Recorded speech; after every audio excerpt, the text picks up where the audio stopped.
मैं डिम्पल चड्डा, चड्डा ग्रुप। हम महाराष्ट्र में 26,200 घर बनाने जा रहे हैं गरीब लोगों के लिए। गरीबों के लाडले मुख्यमंत्री जी श्री एकनाथ शिंदे जी, उनका ऐसा कहना है कि हम जो गरीबों को घर बना के दे रहे हैं उसमें मैं आपकी मदद करने को तैयार हूं, क्योंकि आप सिर्फ गरीबों को घर देने जा रहे हैं 374 करोड़ में, और उसके बाद 150 करोड़, 525 करोड़ में 125 करोड़ मुझे सरकार ने दी है, 400 करोड़ मैंने अपनी जेब से लगा रखा है। तो देखिए, ये गरीबों का लाडला मुख्यमंत्री श्री एकनाथ शिंदे जी ये सिर्फ गरीबों को घर देने जा रहे हैं, गरीबों का घर का सपना पूरा करने जा रहे हैं।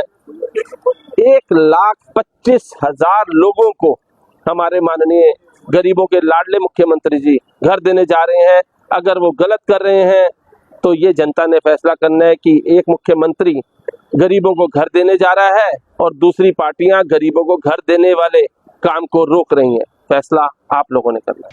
महाराष्ट्रामध्ये नो टॉलरन्स अगेन्स्ट अनार्की असं राज्य चाललंय असं आदरणीय मुख्यमंत्री साहेब बोलतायत।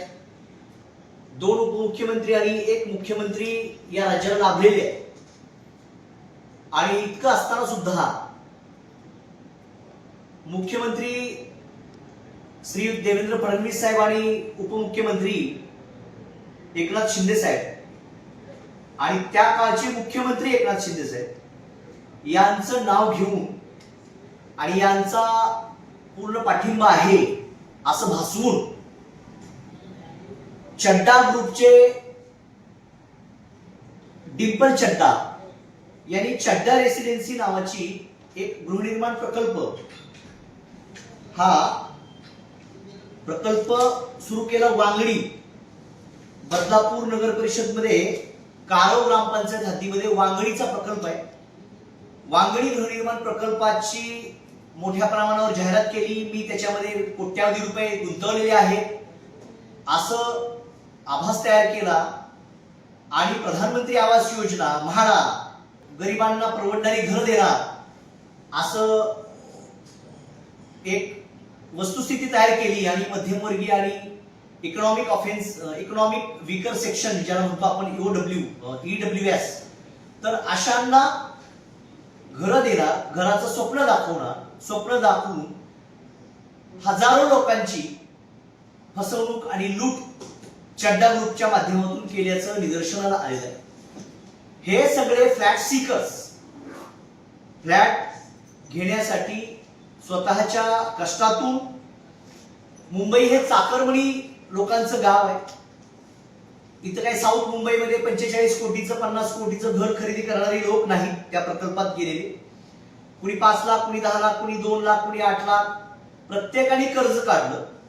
जे आहे ती सेव्हिंग रिटायरमेंटला आलेलं कुणाच तरी आता आपल्याला गुंतवणूक होते, ऍप्रिशिएशन होईल, भाड्याने घर देऊन त्याला 4 पैसे उत्पन्न मिळेल म्हणून जे लोक सेवानिवृत्त झाले त्यांनी गुंतवणूक केली। ज्यांना घराचं भाडं नकोय, परवडत नाही, घराचं घर असावं स्वप्न असतं, बायको घरी कुरकुर करते, भाड्याच्या घरात किती दिवस राहायचं, आई घरी कुरकुर करते, भाड्याच्या घरात किती दिवस राहायचं म्हणून मुलांनी आणि नवऱ्यानी आणि काही ठिकाणी पत्नी, सिंगल मदर्स अशा अनेक लोकांनी आजारी आपल्या पोटाला चिमटा घेऊन घराचे स्वप्न पूर्ण करण्यासाठी गुंतवणूक केली, घराचं डाऊन पेमेंट केलं, कर्ज काढलं, कर्जाला आवश्यक कागदपत्र तयार केली, त्याच्यासाठी लागणारे इन्कम टॅक्स रिटर्न्स भरले, सगळे प्रिपरेशन तयार करून माझी फाईल होती की नाही ही शंकेतून कुणी जे जमेल त्या हाऊसिंग लोन घेतले आणि डाऊन पेमेंट, हाऊसिंग लोन हे सगळं करून कित्येक वर्ष हे सगळं भरत राहिले। मात्र त्या प्रकल्पामध्ये 2-4 थडगी बांधून ठेवले, याच्या व्यतिरिक्त एकही घर तिथं तयार होताना दिसत नाही आणि झालेलंही नाही। 133 बिल्डिंगचा हा प्रकल्प होता असं दाखवलं गेलं आणि त्या सुरुवात करताना अशाच पद्धतीनं या चड्डा रेसिडेन्सीचे जे हे चड्डा आहे, डिम्पल चड्डा आणि हा चड्डा ग्रुप जो आहे यांच्यावर अशाच पद्धतीचे यापूर्वी सुद्धा फसवणुकीचे, सीबीआयचे वगैरे आरोप झालेले आहेत।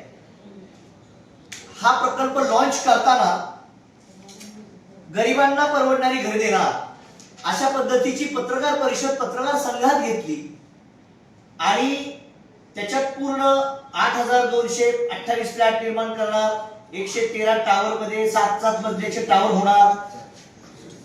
आणि या व्यतिरिक्त त्यांच्यावर जे काही कोणी त्या वेळेला आरोप केले होते तर ते सगळे आरोप सुद्धा तथ्यहीन आहेत. आणि मी खूप धुतल्या तांदळासारखा आहे, मी या लोकांना घर देऊ शकतो.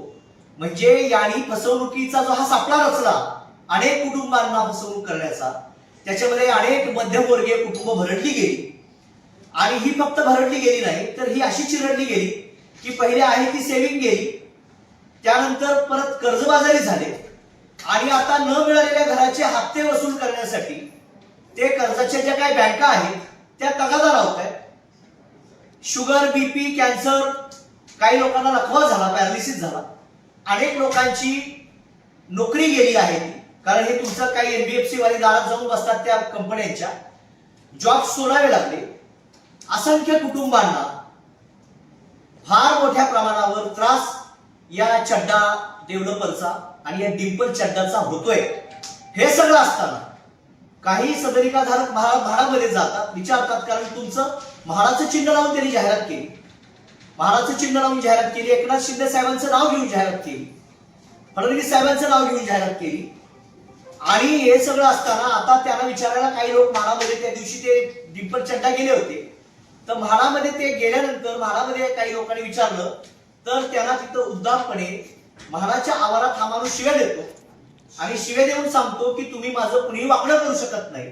आणि देशातल्या सर्वोच्च नेत्यांची नावं घेतो, अमित शहा सारख्या लोकांचं नाव घेतो, मोदी साहेबांसारख्याचं नाव घेतो, फडणवीस साहेबांसारख्याचं नाव घेतो, एकनाथ शिंदे साहेबांसारख्याचं नाव घेतो. हे सगळे देशाचे नेते आहेत. या नेत्यांचं नाव घेतल्यावर कुणाची विषात त्याच्या बाबतीत तक्रार करण्याची होत नाही. हे किरकोळ 2-5 लाख रुपये 5 वर्षात 2 वर्षात 2-5 लाख रुपये सेव्हिंग झालेले हे लोक आहेत. आणि अशा लोकांना जर अमित शहा साहेबांचं, मोदी साहेबांचं, फडणवीस साहेबांचं, एकनाथ शिंदे साहेबांचं नाव घेऊन जर हा माणूस मुस्कटदारी करत असेल तर यांनी न्याय मागायला जायचं कुणाकडे, हा सगळ्यात मोठा प्रश्न झालाय. 4,500 ते 5,000 घरांचे पैसे घेतले, 5-5 वर्ष कुणाला घर तर दिलंच नाही, अजून 3 खडगी आहेत ती जुनी दाखवून परत नव्या बुकिंग घ्यायला सुरू आहे. हे सगळं उघड्या माथेरी होत असताना आमचं फ्लॅट धारकांचं, सगळ्या या मामली प्रकल्पाचे पीडित फ्लॅट धारकांना फ्लॅट ओनर असोसिएशनच्या माध्यमातून यांची एक संघर्ष समिती बनली आणि त्या संघर्ष समितीच्या माध्यमातून चड्डा रेसिडेन्सी वांगणी म्हाडा गृहप्रकल्प पीडित संघर्ष समिती झाली. आणि या संघर्ष समितीच्या माध्यमातून पुढच्या 10-15 दिवसामध्ये हा जर प्रश्न, आदरणीय एकनाथ शिंदे साहेब हे गृहनिर्माण मंत्री आहेत, मुख्यमंत्री साहेबांच्या मार्गदर्शनाखाली आणि एकनाथ शिंदे साहेबांनी हा जर प्रश्न सोडवला नाही तर हे सगळे लोक एकनाथ शिंदे साहेबांच्या घराच्या बाजूला जाऊन तिथं धरणे निदर्शन करायला कमी करणार नाही. कारण साहेब हे तुमचं हाऊसिंग मिनिस्ट्री आहे, म्हाडा हे तुमच्या अंडर आहे. तुम्ही त्या व्यक्तीला तिथून हटवा, त्या व्यक्तीला हटवून दुसरा तिथं अल्टरनेटिव्ह चांगला बिल्डर घ्या, नाहीतर म्हाडाला हा प्रकल्प ताब्यात घ्यायला सांगा. अन्यथा हे लोक गप्प बसणार नाही. तिथं गेलं तर त्यांना तारखावर तारखा दिल्या जातात, कमिटमेंट दिली जाते, अनेक मेल केले, कुणालाही उत्तर दिलं जात नाही.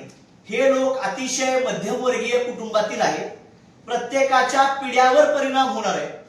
त्यामुळं माझी या सगळ्यांच्या संघर्ष समितीच्या चळवळीमधला एक घटक म्हणून माझी मुख्यमंत्री साहेबांना, गृहनिर्माण मंत्री एकनाथ शिंदे साहेबांना आणि सगळ्याच राज्यकर्त्यांना, विरोधी पक्ष नेत्यांना सुद्धा, सगळ्यांनाच माझं ठामपणे अतिशय तळमळीनं माझी विनंती आहे की पुढच्या 15 दिवसात या बिल्डरला हटवून म्हाडाच्या माध्यमातून बैठक लावा, तिथं दुसरा बिल्डर अपॉइंट करा आणि त्यांच्या माध्यमातून आत्ताचे जे काय हे या सगळ्या लोकांचं जे नुकसान झालंय ते नुकसान पहिलं भरून द्या. कारण ह्या सगळ्यांचं सिबिल खराब होणार आहे. न मिळणाऱ्या घराचे पैसे दंडेलशाही करून त्या बँका वसूल करणार. बँकांचं डील वेगळी आहे, ते म्हणाले की तुमच्या याच्यावरती आम्ही कर्ज दिलंय, घर मिळतं का नाही मिळतं आम्हाला देणं गेलं नाही, तुम्ही आमच्याकडनं पैसे घेतले, आम्ही त्यांना दिले. याच्यात बँका आणि वित्तीय संस्था सुद्धा सामील आहे. कारण तुम्ही टप्प्याटप्प्याने त्याला टप्प्याटप्प्याने द्यायला पाहिजे पैसे. तुम्ही इतके पैसे काहीही प्रकल्प न होता जे दिले कसे? म्हणजे हा सगळा फार मोठा बँकिंग फ्रॉड आहे. 300 कोटीपेक्षा मोठा हा घोटाळा आहे आणि या व्यक्तीने याच्यापूर्वी अनेक घोटाळे केलेले आहेत. राजरोसपणे ठामपणे या व्यक्ती सगळ्या मोठ्या पुढाऱ्यांची नावं घेऊन उद्दामपणे उद्धट वर्तन करून या सगळ्या फ्लॅट धारकांना आणि गुंतवणूकदारांना हा जर दमदाटी करत असेल तर हा सगळा राज्यकर्त्यांच्या नाकर्तेपणाचा एकतर हा एक उदाहरण आहे. आणि राज्यकर्त्यांनी याच्याकडून काय दिलं घेतलं की काय? राज्यकर्त्यांना इलेक्शनला याच्याकडून फंड येतो का? किंवा राज्यकर्ते याच्याकडे का दुर्लक्ष करतायत? हा सगळ्यात मोठा प्रश्न आहे.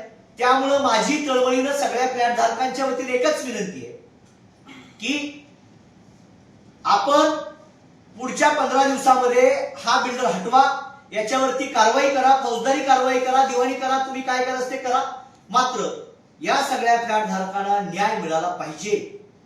जर यांना 15 दिवसात न्याय मिळाला नाही तर हे सगळेच एकत्रितपणे आझाद मैदानात हजारोंच्या संख्येनं मुलाबाळांसह उपस्थित राहतील आणि या आंदोलन करण्यामुळे अनेक लोकांच्या घराचं नुकसान होणार आहे.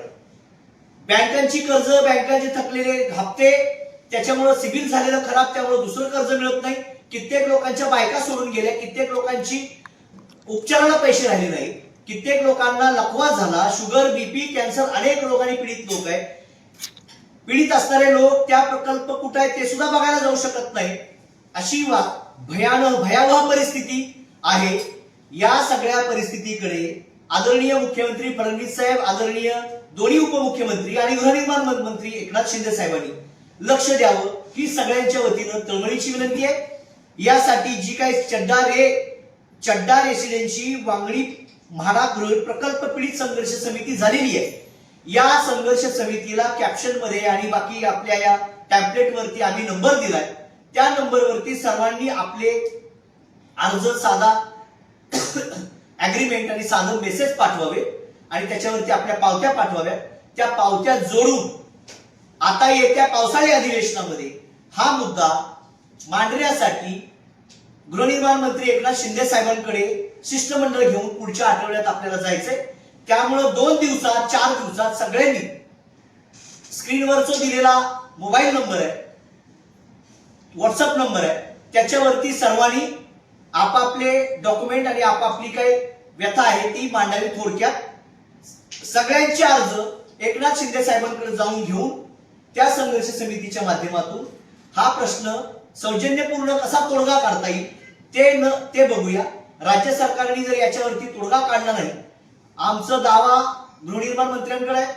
गृहनिर्माण मंत्री एकनाथ शिंदे साहेबांनी हा प्रश्न सोडवावा आणि ते सोडवतील अशी आमची अपेक्षा आहे. त्यामुळे आम्ही त्यांची शिष्टमंडळाच्या वतीने भेट घ्यायची ठरवली आहे. त्यामुळे सगळ्यांनी या संघर्ष समितीत सहभागी व्हा. कोण कोणाच्या माध्यमातून, कोण कुणीकडे तरी काहीतरी गट करतं, कोणाच्या तरी माध्यमातून काय करतं ते काय करू नका. सगळे एकत्रित या. कोण रत्नागिरीला बसलाय, कोण नाशिकला आहे, कोण पुण्यात आहे, कोण मुंबईत आहे, कोण मुंबई सेंट्रलला आहे, कोण घाटकोपरला आहे. कुणीही कुठेही येण्याची आवश्यकता, कुठेही जाण्याची आवश्यकता नाही. स्क्रीनवर दिलेला व्हॉट्सअप नंबर आहे, त्यावर फक्त तुमचे कागदपत्र पाठवा, मोबाईल नंबर पाठवा. तुमच्या शिष्टमंडळाच्या वतीनं, सगळ्यांच्या वतीनं एकनाथ शिंदे साहेबांची भेट आमचे झगडे साहेब आणि अन्य काही सगळी जी मंडळी आहे. नाव सांगा तुमचं. नामदेव लहाने, पायल निशार, गणेश मोरडे, योगेश शिरसाट, कार्तिक कनोजे. सगळे नाव सांगा तुमचे. राजेश सिंग. हे सगळे लोक शिष्टमंडळाच्या वतीनं 50 जणांचं शिष्टमंडळ झालंय. हे 50 जणांचं शिष्टमंडळ गृहनिर्माण मंत्री आणि मुख्यमंत्री साहेबांचं आणि त्यांचे जे काही भाजपचे प्रदेश अध्यक्ष आहेत चव्हाण साहेब, या सगळ्यांचं भेट घेतील आणि भेट घेऊन हा मार्ग या लोकांना कसा न्याय देता येईल हा प्रयत्न करतील. आम्ही कुठल्याही नेत्या पुढाऱ्यांच्या किंवा कुठल्या राजकीय पक्षाच्या विरोधात नाही. मात्र हा जो अन्याय झाला हे दूर करण्याचं काम हे राज्यकर्त्यांचं आहे, शासकांचं आहे, मुख्यमंत्री साहेबांचं आहे आणि गृहनिर्माण मंत्र्यांचं आहे. त्यामुळं आम्ही त्यांना न्याय मागायला जाणार आहे. त्यांनी ते न्याय देतील अशी अपेक्षा.